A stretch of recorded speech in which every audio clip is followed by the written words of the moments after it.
Hindi, alam mo kasi ito yung Captain, di ba talagang si Captain Bernardo at saka si Alden Richards, sila ang mabango ngayon ang hot spice sila, di ba? Hot spice. Maanghang. Di ba? Silang kaya lahat ng mga pinuputakti sila ngayon, yung parang nakikisaw-saw yung iba. Okay. Sumasama sa kanilang... sabi nga isang barko na masarap pakisakyan, si Catherine Bernardo at si Alden Richards. Diba? Pag nadikit ka kay Catherine at kusa kang sinadya mong dumikit, mapag-uusapan ka. Diba? Chance to Bakit hindi nila sasamantalahin? Correct. Diba? Yun. Ay, katulad yung nakita ko sa sa TikTok, di ba? TikTok. Doon na kasi Catherine.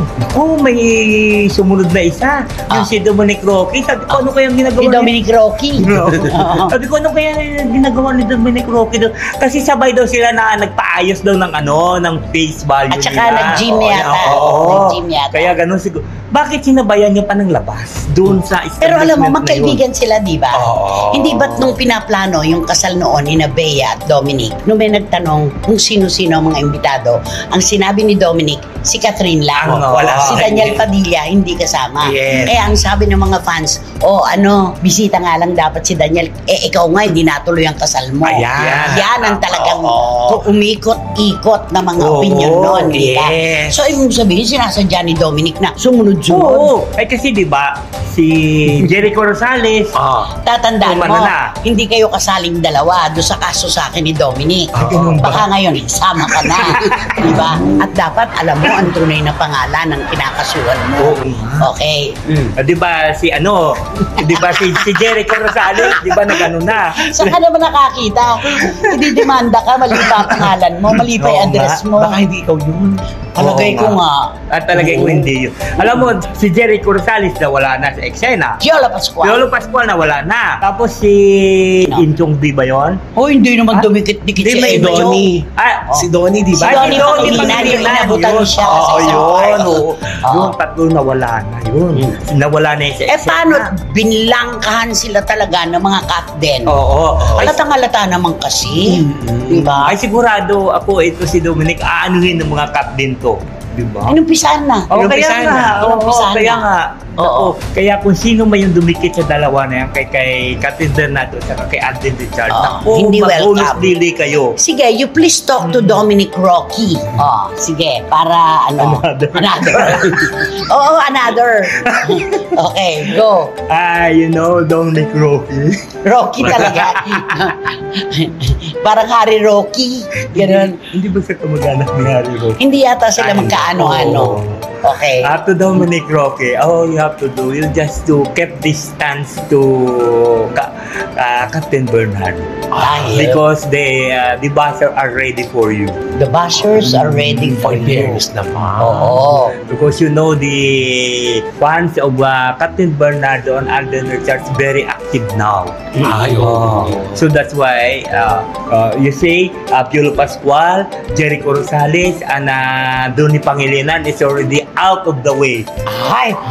They're already out of the way. So you also, Dominic, you are on the way na to Captain Bernardo. You're on the way now. Be out of the way. Ano ba yung left turn? Kaya you have to do is to U-turn.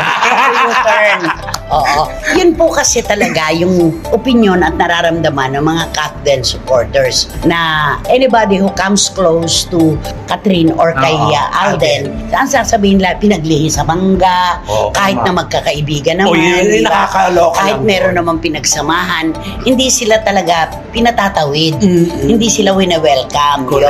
Kaya itong si Dominic Roque talaga, pinagdududahan na nanggagamit. Parang ganon. Hindi naman nila alam na magkaibigan naman talaga yan. Pero at least kahit magkaibigan, alam mo naman yung fans, wala yan magtinitignan. Hindi nila iniintindi yun. Nagtuturo ng mga magkakaibigan ito, pero para sa kanila, akala dumidikit para mapag-usapan, para maging relevant, diba? Parang ganon. Kasi pwede naman yung pag lumabas dun sa isang establishmento, diba? Mauna si Catherine, pwede naman yun na paunahin mo muna yung labas kasi, di ba? Ah, Oo, may mga siya, ganong may ganon, artista no? na Oo. hayaan na muna natin siya na makalayo. Hindi tayo pag-isipan. Hindi tayo Ah, pag-isipan. totoo yun. Paunahin natin siya. Kaya saka na lang ako. Hindi yung paglabas niya, sasabayan mo rin. Pero minsan kasi, di ba, pag wala ka namang mali siya, hindi mo Oo, naiisipin gagawin mo yun eh. At sa lalo at magkaibigan tayo, di Ay, ba? Meron namang pinagsamahan. Correct. di ba? Ay, pero yung mga baser, may Yun mali lang. siya. Hindi nila alam yun. Oo. Mga bashers and supporters ng Captain. Natural, kahit sino, wag na Yan, si Dominic tama. Roque lang. Oo. Kahit sino na gustong mapalapit kay Catherine ngayon talaga ay pagdududahan Tama. na manggagamit.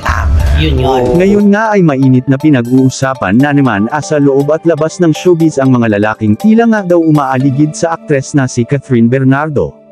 Subalit naging opinyon naman ng netizens sa balitang ito na sa ngayon ang nilalaman lamang ng puso't isip ng aktres ay ang aktor na si Alden Richards.